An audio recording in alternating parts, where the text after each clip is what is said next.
जी अस्सलाम वालेकुम। आज का जो हमारा लेक्चर है वो है कार्बोक्सिलिक एसिड के बाद अगला टॉपिक है मैक्रोमॉलिक्यूल।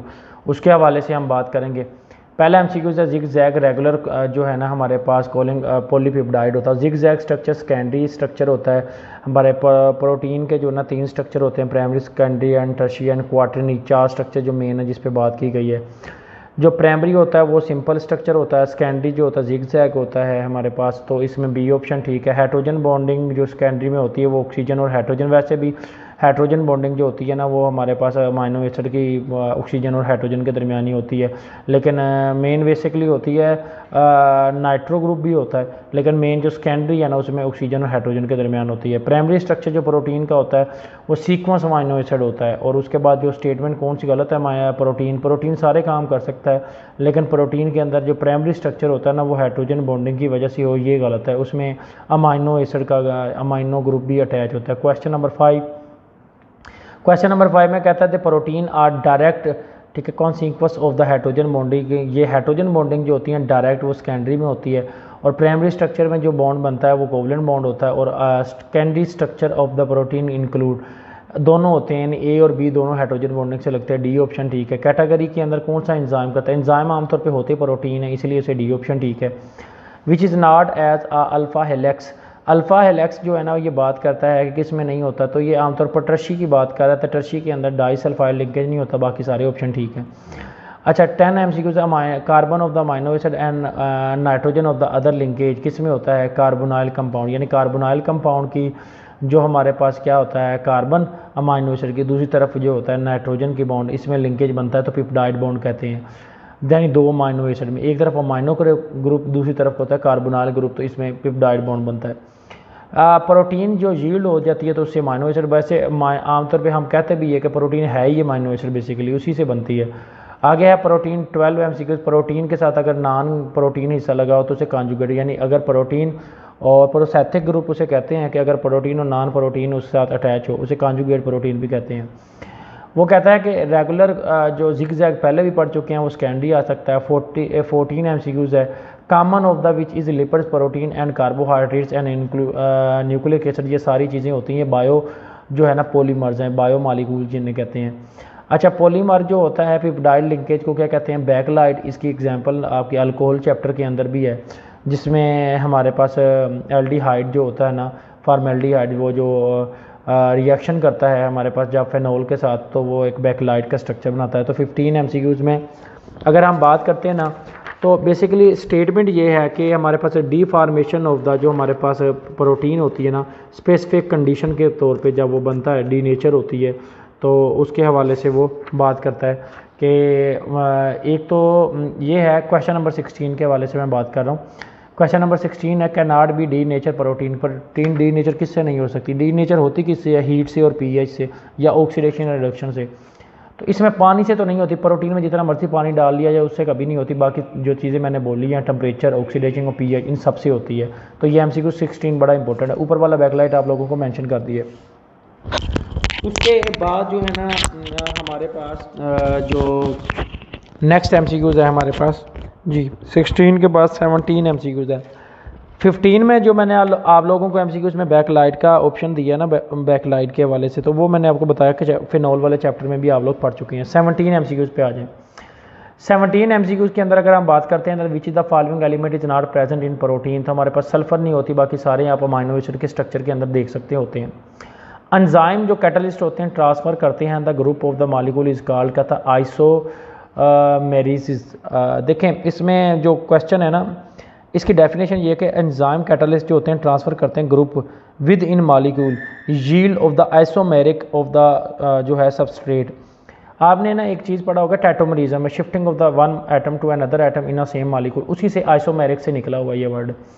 ए ऑप्शन ठीक है। एंजाइम जो यूज़ होते हैं treatment of the blood cancer करने के लिए वो कौन से इस्तेमाल होते हैं? सी ऑप्शन हमारे पास ठीक है, क्योंकि सेलोज भी इस्तेमाल नहीं, यूरिसिस भी इस्तेमाल होते हैं, लैक्टिक जो है डिहाइड्रोजिनेसिस ये भी इस्तेमाल नहीं होते। 20 एमसीक्यूज़ जो होते हैं ना हमारे पास, वो हमारे पास क्या है जी 20 एमसीक्यूज़। एंजाइम जो होते हैं same organism catalyst as a reaction, but chemically जो है ना ये फिजिकली तौर पे जो है ना एक दूसरे से डिसइंटेक्ट होते हैं। इसकी वजह यह क्या है, आइसो एंजाइम्स कहते हैं। ये आइसो एंजाइम्स की टाइप लिखी हुई है आपकी टेक्स्ट बुक के अंदर, वहाँ से एंजाइम की टाइप लाजमी देख लीजिएगा।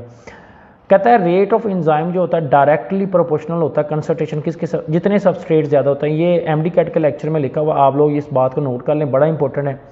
आपने लॉक एंड की मॉडल आपने पढ़ा होगा, उसमें सबस्ट्रेट होते हैं और जितने ज़्यादा उतने ज़्यादा हमारे पास क्या होता है, एंजाइम का रिएक्शन ज़्यादा होता है।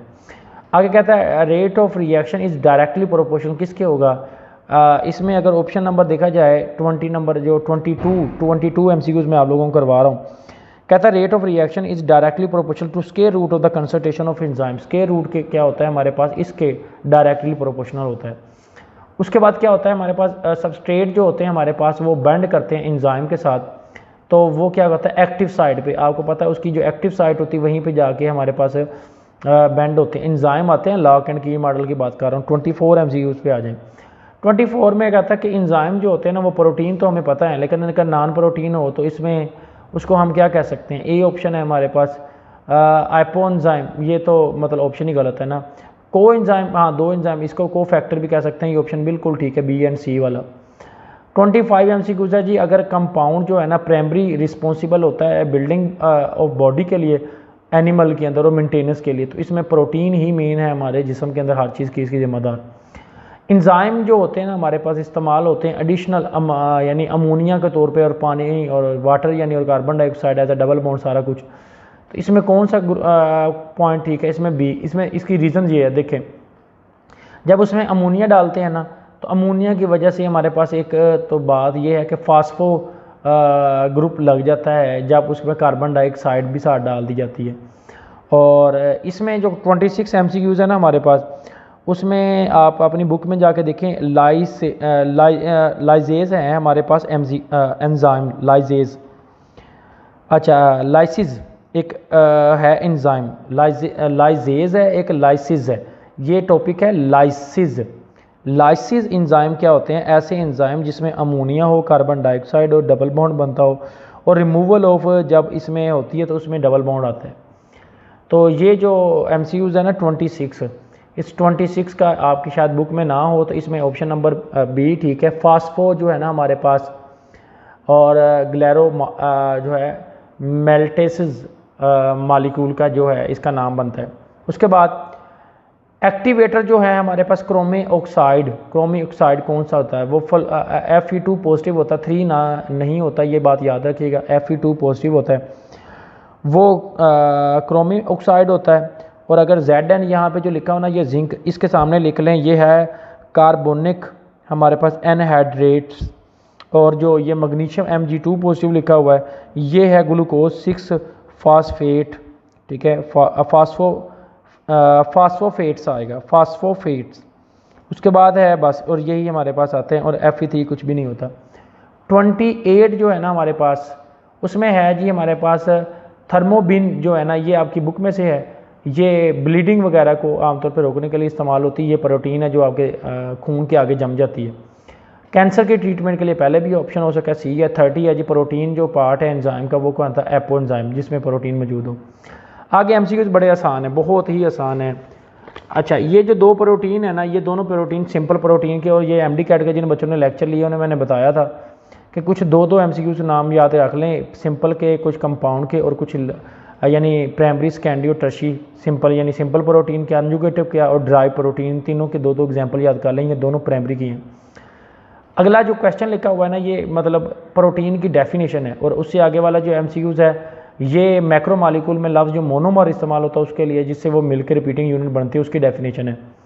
उसके बाद अगला MCQs है 34, वो कहता है फास्फोप्रोटीन जो होती है उसमें वो कॉन्जुगेट की एग्जांपल है।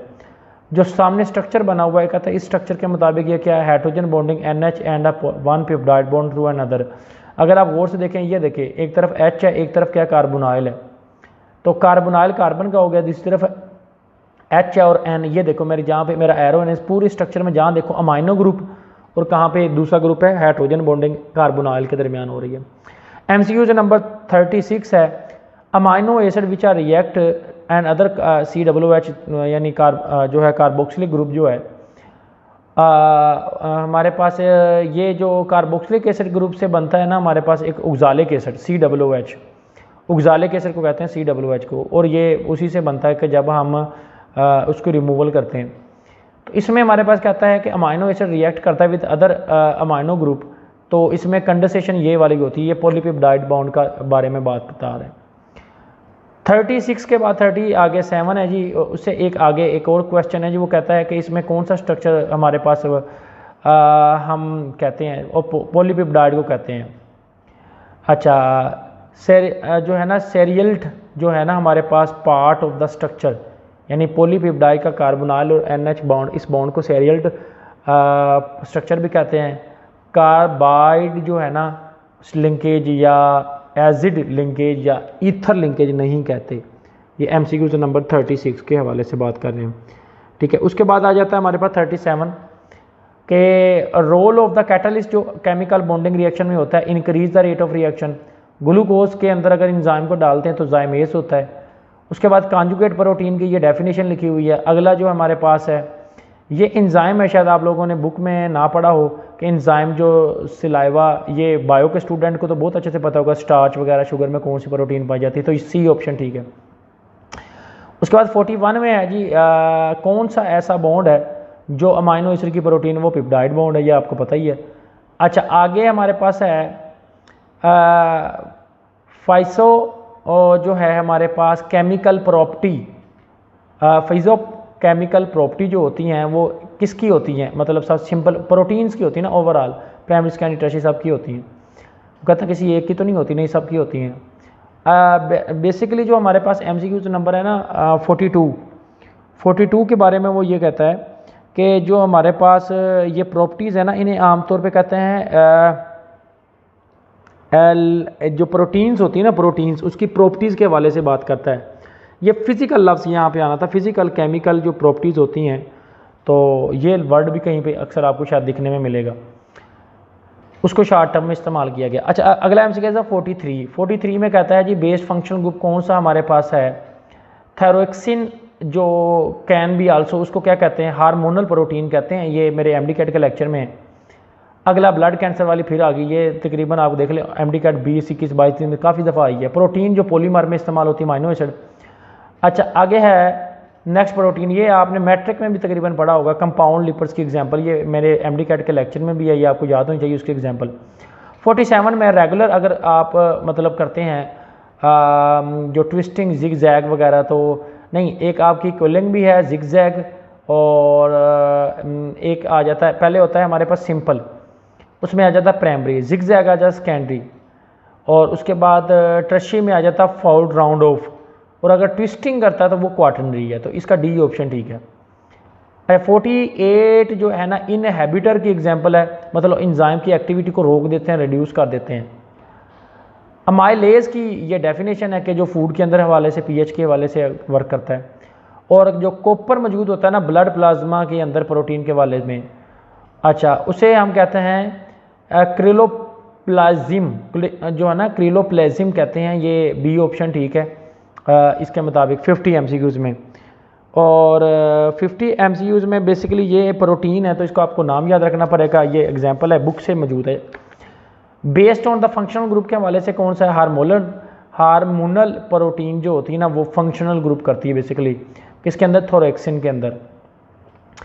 अब बेसिकली बायो के कुछ टर्म्स हैं, कुछ नाम हैं, उनकी जो है प्रोनाउंस उसका डिफरेंट है, तो मैं एज इट इज़ जो मुझे चीज़ें हैं तो उनके हवाले से बात कर रहा हूँ, क्योंकि बायो के ये टॉपिक है ज़्यादातर, तो उन्हें ज़्यादा चीज़ें इन पे पता है कि बेसिकली ये ग्रुप करती हैं प्रोटीन से।